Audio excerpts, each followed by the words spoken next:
I don't know if the audience remembers, but I have done this one ad commercial. Bangla সিনেমায় এবার বড় চমক। South ইন্ডিয়ার Glamour queen Tamannaah Bhatia এবার প্রথমবারের মতো জুটি বাঁধছেন ঢালিউড কিং শাকিব খানের সঙ্গে। সূত্র বলছে এই সিনেমার মধ্যে শাকিব খান এবং তামান্না ভাটিয়া দুজনকেই দেখা যাবে মেজর চরিত্রে। গল্পের প্লট হবে আন্তর্জাতিক লেভেলের, যেখানে রোমান্সের পাশাপাশি থাকবে থ্রিল এবং অ্যাকশন। অভিনেত্রী তামান্না ভাটিয়া গণমাধ্যমে বলেন, ভাবিনি কখনো শাকিব খানের নায়িকা হব।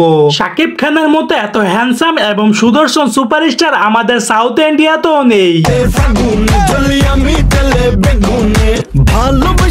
এবং তিনি আরো বলেন যে বাংলা ইন্ডাস্ট্রিতে এটা আমার প্রথম কাজ, তার সাথে স্ক্রিন শেয়ার করা এটা আমার জন্য সৌভাগ্যের ব্যাপার। তামান্না ও শাকিব খান একসাথে মানেই ব্লকবাস্টার।